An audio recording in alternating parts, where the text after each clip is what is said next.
Hi guys, welcome back to my channel. Today I'm here with Rex and I'm going to show you guys how we do a thorough examination on these guys in the vet clinic. Now, a couple weeks ago I actually brought Rex into my Career Center class with me, and me and a couple other girls got to take him into the back clinic area and we all gave him a thorough examination. We were told what we need to look for. But the first thing in these guys that we check off on our list is we get their weight, make sure that they're a healthy weight, and make sure that they're not obese or overweight or too skinny. So the ideal weight of these guys is anywhere between 11 to 20 ounces. Now, to do that, we had to use a little baby scale that we have at the clinic. I unfortunately don't have one at my house, but those will work. It's best to measure them in ounces or grams for these guys. And Rex weighed a good 13 ounces, so he is at a healthy weight. That's very important for their health. And then the next thing that we look for when doing an examination is we take a look at their eyes. That's the next thing that we have on our checkoff list.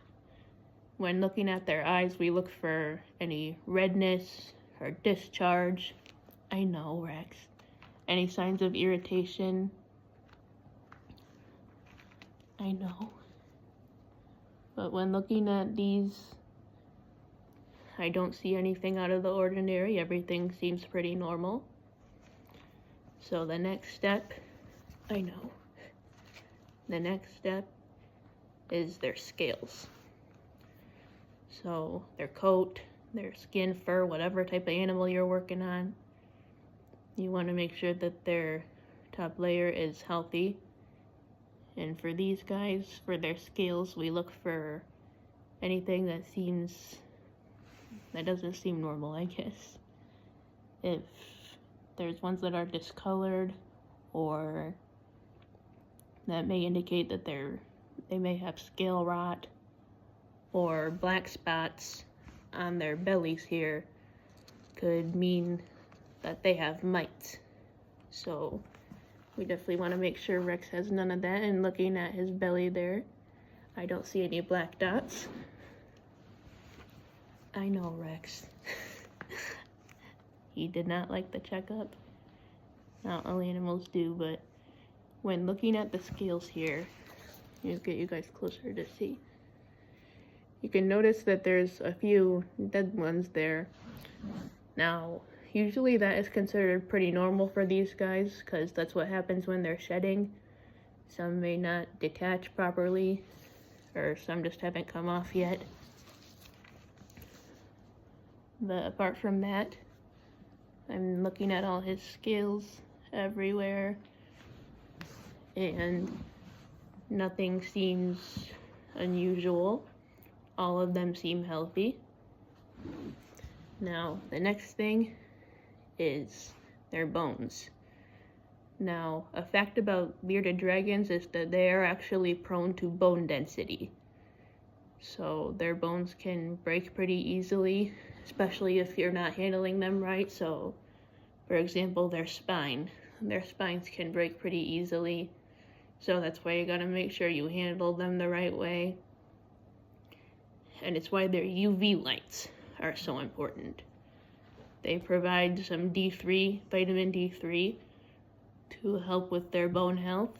And you guys can even get D3 powder that you can put on their food. Or for Rex, I have a calcium powder. That works too. That's good for their bone health, to help reduce the risk of their fractures. But to feel their bones, I'll start at the face here. We always start from the top and work our way down to the bottom when giving any animal an examination in the vet clinic. So this lower jawbone here is the mandible, and the upper jawbone is the maxilla. So when feeling along all of these, everything feels good. I don't feel anything out of place. His lymph nodes feel pretty good. That's what happens when they get nervous. Those of you guys who own bearded dragons, if you've seen them puff up, like they do when they get scared, they puff up those lymph nodes. But yeah, everything looks good there. Feeling along the spine. I don't feel anything unusual. Feeling along the tailbone and those ribs. None of them feel out of place. Everything feels good there. I know, we're almost done. And then the last step is their abdomen and chest area. So those of you guys who own bearded dragons, you know that their belly is normally very soft and squishy. So I'll give that a feel. If you feel anything hard, or if you feel anything abnormal in there, that could indicate that there's something wrong. So I'm feeling along his. I don't feel anything out of the ordinary in there. But yeah, it's all done, Rex.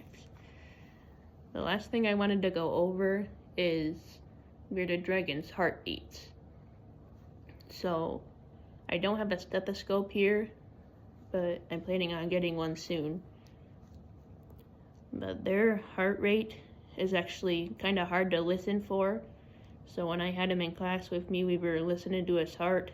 We have to listen kind of carefully, because it can be hard to mimic over their breathing. And it's pretty slow. They have a pretty slow heart rate. We compared it to the dog's heart rate, and it really showed how slow that these guys' heart rates are. But the things to listen for when you're listening to heartbeats is any heart murmurs. That's any weird sound. If you hear the sound of like fluid making noise, that could indicate there's extra blood in there. But yeah, everything seemed normal when we listened to Rex's heart, and I'm sure things are still good now. But that's all for today. I hope to see you guys in my next video. Subscribe to my channel if you haven't already.